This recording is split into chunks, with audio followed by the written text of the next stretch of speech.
that even with all the ups and downs last season, that this was as much fun as you had coaching a group, right? Like how did you find a way to be able to find that balance while you're going through a year? Like we talked about it being a roller coaster, right? When you guys Yeah. were good last year, you were as good as anybody in college basketball. And there were moments last year where we questioned whether or not it was sane to think that Illinois was going to be a tournament team, right?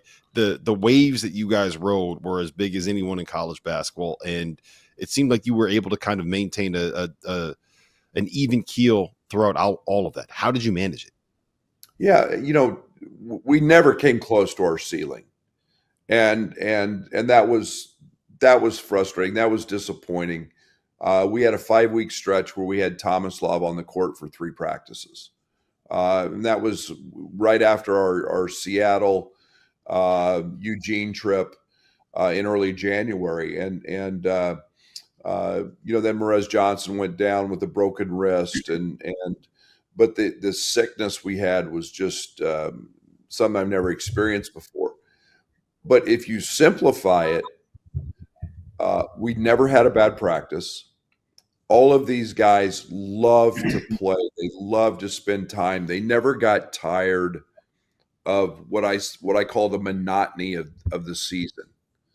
And it was never where it was like you dreaded going to practice or because you knew they were. You were so in tune. I was so in tune with this group because of their commitment, their dedication, and just their love of practicing. I mean, being able to put the ball in their hand. It's like I can't even explain it. That doesn't do it justice, Rob. How cool it was every single day to go to practice, and we're in the middle of conference play, and usually it gets to be a grind. And I never felt that this year. It was frustrating, but the simplicity of going to practice every day, no matter who we had or didn't have, was really fun. Hey, Jeff, it was not very fun sitting in Madison Square Garden that night, though, against Duke. Well, that wasn't fun for anybody other than Duke fans. That was not fun for anybody. I mean, that was that was ugly. Go ahead, Chad. Well, it's a good segue, Coach, because you had last year, there's different personalities, right, to make this easy. And you had so many guys that were detail-oriented, love the little things. They obsess about perfection. But, guys, what goes with that personality is if when they make mistakes, they're more critical on themselves. They're harder on themselves. They can get down on themselves quickly. And, Coach, I don't know if you're okay talking about this, but you remember our talk after Duke. And then you guys go on this crazy run. I don't know what you did after our talk, but, it seemed like some of that self-criticalness kind of kicked in with the team at that point. But you guys really focused on confidence and showing these guys their numbers and things like that afterward. I just think that's kind of a cool story because you guys took off after that. Yeah, we flipped the script. I was tired of. We took a lot of threes, and we go 0 for 16 and a half. Okay, we were 12 of 14 from twos in the first half against Duke. We're 0 for 16 from 3. And instead of dwelling on 0 for 16, and let's face it, everybody pays attention to social media except me. I've been off of it for 6 years, but your players do. So instead of saying, hey, we're 0 for 16, and that's what they're hearing, boy, that wasn't any fun, it was miserable. Hey, we just took it as, hey, we got all the misses out of the way. We got a lot of makes coming.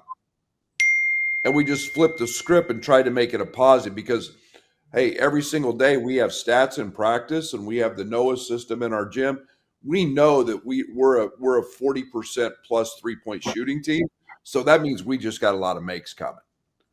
And we just flipped the part mentally instead of beating them down or grinding on them even more. It just became the positive. Hey, we were 12 of 14 in the first half against the best 2-point defense in the country. One of the misses was a layup. Man, I mean, we're rolling in that area.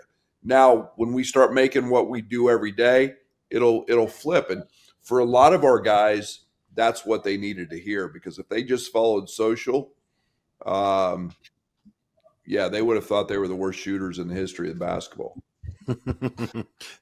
I think even Jeff Goodman could have hit one of 16 threes. And I've seen his jump shot, Brad. It is not pretty. Good.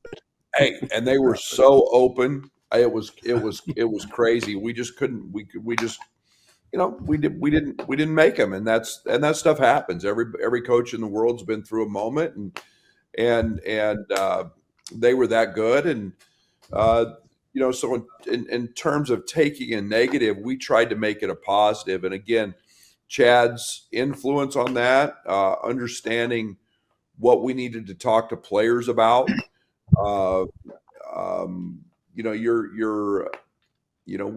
We found a way to get going again, and part of that was we also got healthier, but it was like I said, it was never a point of being of dislike or being disgruntled at this group, man. It was I love this group.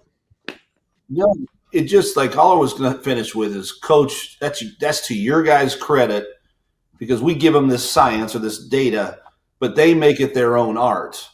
In the old school ball coach, you talked about coach adapting. Many old school ball coaches would come in after that kind of night and go old school. Oh, yeah. But this is a team where their dominant fear, which is like a hot button, is criticism. So we teach them teach more, preach less, back away from the criticism. And look what coach did. It doesn't mean it's the exact reason what'd you go for the next game, Coach? Who'd you guys play next? Do you remember? Was it Michigan, maybe? We had Iowa at home. Iowa at home. And you guys went and it was an ugly game, but we held them to their season low point total.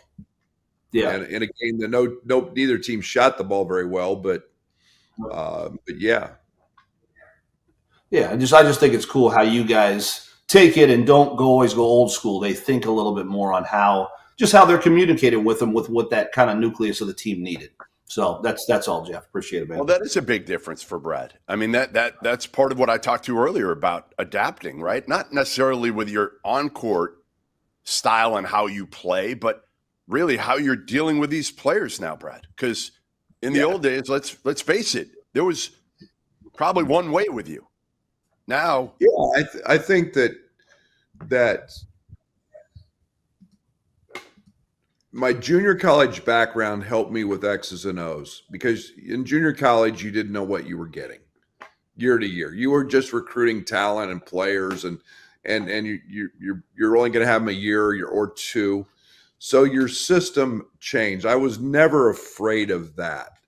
I went from Stephen F. Austin and denying and everything was about energy and playing hard, and now we're not. And what we've done offensively is we've always been, my teams, no matter what, have been good offensively, but the way we do it looks completely different. Now we're shooting half our shots threes, and we're recruiting to that. But the personality of how you deal with guys is what I had to evolve with. And am I still tough and demanding? I call it accountability and responsibility instead of those things. And then I'm always going to be truthful with players. And through everything else, Jeff, being truthful with players has got me to this point. Where they don't like it sometimes, but it's always the truth. And then we talk a lot about winning. And, like a player comes in and wants to say, what do I have to do to play more? And my perspective with those athletes always comes about, what does our team need? And I always try to make it about the team. And I always try to make it about winning and what we have to do to win, and keep it less off the individual and more about the accountability and responsibility they have towards their team. And that's been very beneficial for me. And, Chad's stuff has given me something else to think about. If I ever don't evolve, then I probably need to retire. And I think change